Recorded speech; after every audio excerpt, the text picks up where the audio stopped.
Buenas tardes. Es Lisa.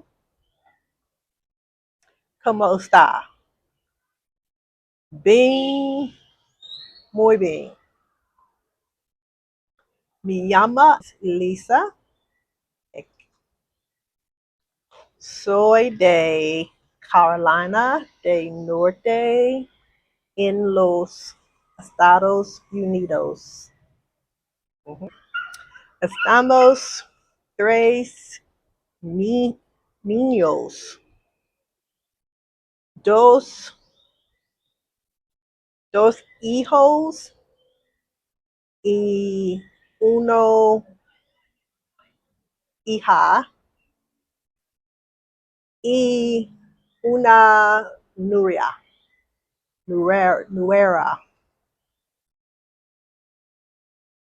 Yes. How about that?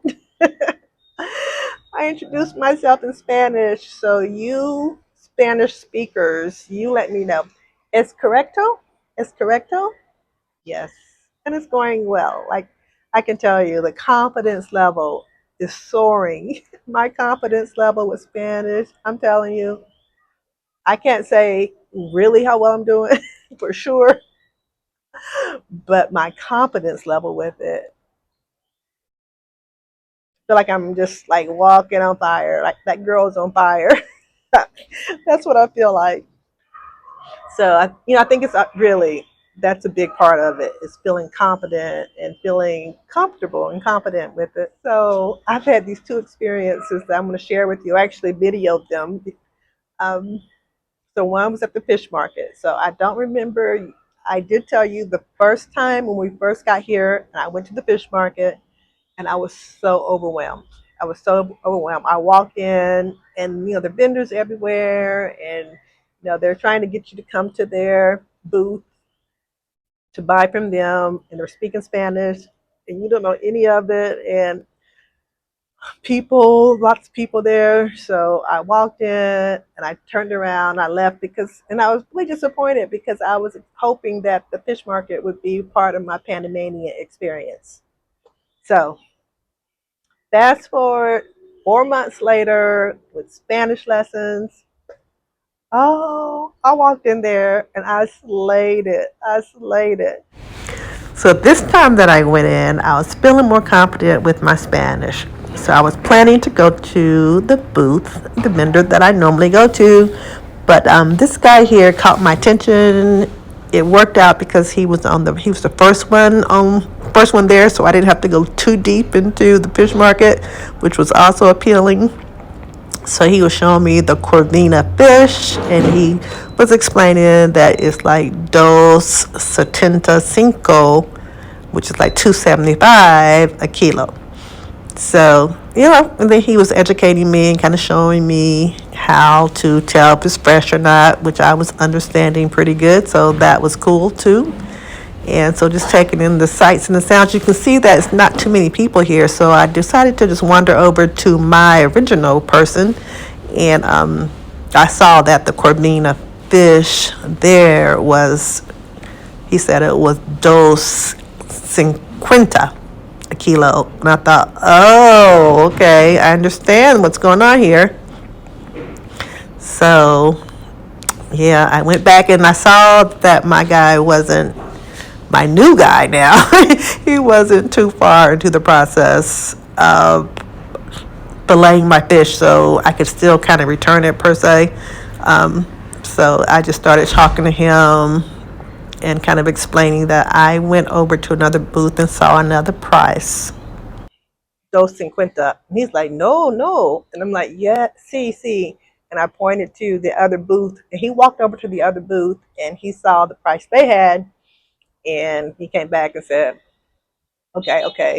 He gave it to me for the 250 a kilo. I'm like, what? Look at me.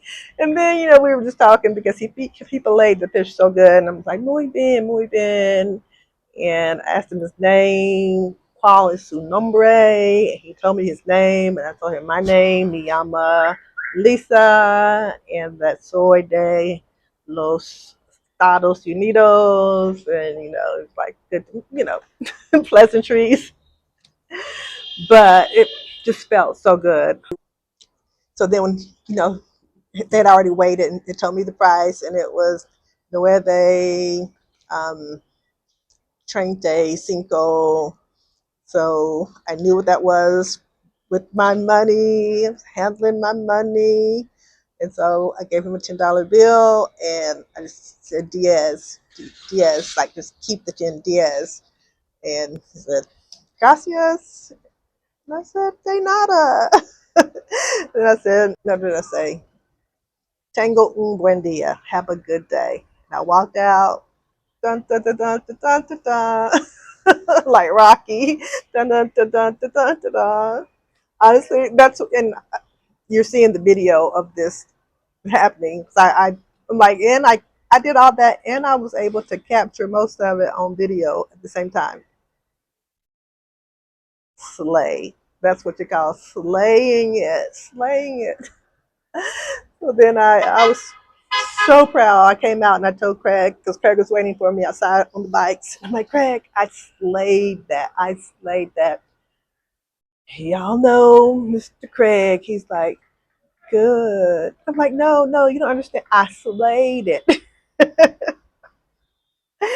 So then I had to text my teacher to tell her I slayed it, and she was very happy. So yeah, that was really good, really good. And then the next thing I did was, I think I told you guys on one of my previous recordings about not Panama not having a really good return policy, right? Especially with the language barrier. So I had purchased this. Good thing about being here, watermelon is pretty much year round so far as I can tell. And so I purchased this watermelon from one of my favorite shops that I really know that have good quality produce 100% of the time. So I purchased this big grande watermelon there, and I brought it home and I opened it, and the whole thing was rotten inside. And it was for like $8. So I just couldn't let $8 ride. I'm like, $8? Like, I couldn't just say, oh, that's okay. I just couldn't let it go, because I also wanted to continue shopping there. And if I had let it go, then I knew I would have angst about going back there. So I said, okay, I got to try to take this back. Because also people had been telling me that it's not like 100% no return policy, but you got to talk to them and all this kinds of stuff. But before, I would never have thought to even try to talk to them, right? So I got up that morning. I put it in the wagon this time, and I walked down to the grocery store. I went early in the morning, though, just in case. Hopefully, I wouldn't have a crowd in case I really fluffed that up, right? But I did put it all in Google Translate just in case it did not work. Just in case that was going to be a last resort. And honestly, I wasn't too nervous, which was really good, because there we go with that comfort level being good. Like I thought, even if they said no, I'm like, oh, I'll just throw it away there. So no problem. So I went to the cashier and I said, um, like, buenos dias, buen dia. Remember to always greet first before you start handling your business in Panama. So I said, buen dia. And she said, buen dia. And I said, a year, which means yesterday, a year. And I pointed to my receipt and I showed her the item, the watermelon. And then I said, muy mal, which is like very bad. It was rotten. So basically, I said, yesterday when I bought this item, it was bad. It was muy mal. She looked up, looked at me, and I looked back at her, and I did not flinch. I did not flinch. I'm telling you, I'm like, muy mal. And then I guess something clicked. And then she went into action on how we could just replace it. Customer service was amazing, because not only did they offer to replace it, but she called some guy from the back, and they offered to cut it for me so that I could see it before I purchased it. I'm like, ding, ding, ding, that's a good idea. And then the person who was doing that actually cut 3 watermelons before I decided on the one that I wanted. So I'm like, slay number two, slay number two. So I said, but the person who was cutting it, he spoke more English, so that wasn't a big type of Spanish interaction. But at least I was so glad that I had the courage to go and try and take it back. I didn't have to use Google Translate. So, yes, very, very exciting. Now, my Spanish class is ending the first part of it. So, there's going to be a test to know if you can go on to the intermediate level. So, I'm excited because I really want to go on. And I hope I'm studying really hard. I'm going to be meeting with one of my classmates. We're going to be studying together because it's so exciting. What's exciting about it? It's just like when you're taking medicine, and then or you're making a lifestyle change, and you see the difference in your body or how you feel, and that's what's happening with this Spanish experience. That the more I learn, the more comfortable I am. So that's awesome. That's awesome. However, I did have one experience in the Uber, but I don't think it was my fault. And I told the guy my number. It was like 82. I said 82, and then the rest of it. And I know that's right, 82, 82. He's just like, speak English, speak English. Like, mm, but that's okay. So balances each other out. I'm going to keep trying to speak Spanish. And so, yeah, let me know what you think. So, thanks for watching, and thanks for your encouragement. Thanks for your kind words. Thanks for subscribing. Be sure to share this. So, if you're waiting to come, be sure just to keep practicing your Spanish. Start learning Spanish because though you don't necessarily need it, I'm kind of changing my tune on that. It's just gonna help you if you know some Spanish when you get here. All right. Be blessed.